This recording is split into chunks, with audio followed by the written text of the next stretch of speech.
All right, welcome back. And joining us now is Andrea Wasserman, an executive coach who helps professionals decode workplace dynamics to help them thrive in their careers. Andrea, welcome. Thank you so much for having me. It's great to see you. It's great to have you here. So tell me, what is the, leading business need when it comes to helping professionals decode workplace dynamics? Because there's a lot of push and pull out there right now. There is, and there always has been. And for me, growing up in corporate America, Mm-hmm. navigating Fortune 500 company after Fortune 500 company, what I saw is that every organization does have a set of unique dynamics. Mm-hmm. I compare it to this mystery 18-digit combination lock that everybody is trying to figure out. And so the great need here is for aspiring executives who really want to climb that corporate ladder to have somebody kind of whispering in their ear to help them decode those dynamics. So when you're helping people decode those dynamics, because again, as you just said, every company has their own different code. What are the keys that you're helping people realize might be right in front of them when they're trying to figure out how to decode? Because again, a skeptic would be like, but this company's completely different from that company. How could you possibly help both of us? Yes. So it really is about knowing what to look for. And the bottom line is that every company has many of the same variables, they just appear a little bit differently. So, for example, you'll Yes. hear many people say, I want to build a personal brand in my company. Well, that's great, but you can't do that without knowing a lot about the organization that you're existing within.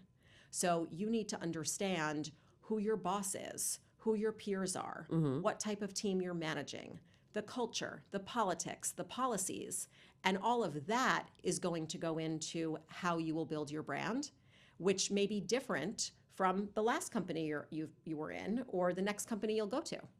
So part of the building or growing process is also about letting go of, let's say, past mistakes. And we've all Yes, made them. we've all made them. So what are some of the past mistakes or perhaps things that people need to unlearn so that they have room to take in this new information you're helping them realize? I think it's a balance. In some cases, yes, you're exactly right. It's unlearning. In some cases, it's what I call, and I didn't invent the term, but I use it a lot, it's called style flexing. And it is realizing that what worked for you in one organization may not work for you in another organization. It doesn't mean that you have to unlearn it and say you'll change forever, but it's having the self awareness to know that every culture and honestly, even every person requires something different of you. So, for example, if you're leading a team, you may have one person who wants a lot of conversation and chit chat, and that's what's going to inspire them. And you might have somebody else who's right down to business, wants to be very efficient in your one to ones, and you want to give that to that person. Mm-hmm. And that exists across companies too. The way that you show up can vary, and you can do that in ways that are still authentic to you. All right, I think I follow that. So here's my other question. Is this something that's really more geared towards individuals who are maybe more mid-career? Or what if you are a very ambitious and hungry graduate coming out of, with a bachelor's or a master's degree, going into the corporate world? Would this also help them get their career started? The bottom line is that executive coaching can benefit everybody. It's really about making sure, as a client, if executive coaching is something you're considering, that you have the right coach and the right program for this moment in your career. So, for example, you're exactly right. I work with many mid career leaders Mm-hmm. who want to become senior executives as quickly as possible. And for that, we're focused on career acceleration. But I have a different program that I'm actually teaching right now that is for college students, and it's called the Internship Success Formula. And the nature of it is that having an internship when you're in college is a golden ticket if you use it effectively and you convert it into an offer to return for a full time job or an offer to return the following summer. And so in that case, I'm filling the gap where colleges, for all of their value, are not teaching students how to succeed in the workplace. And this is for that. So, to summarize, it can be for those mid career leaders, it also can be for college students, anything in between or beyond that. Is this something that appeals more to men or to women? I see equal interest. Oh, really? Yes, yes. So, Many of the same topics of concern uh-huh. and equal interest. Yes. All right, because that was one of the things I was like, who would feel as though they, need the most advice?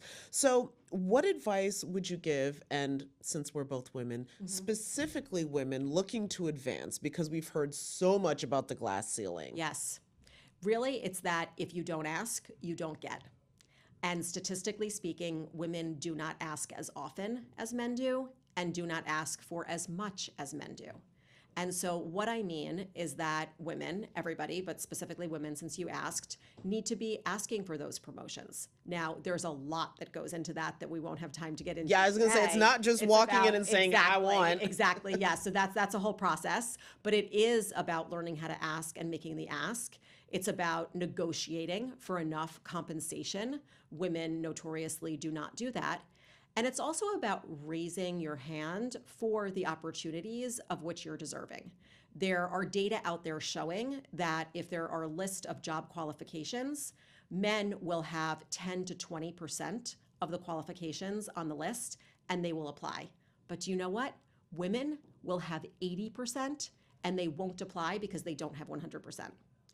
Wow. Okay. Well, that is a note to leave it on because that seems like the kind of hurdle you can help people get over. Exactly.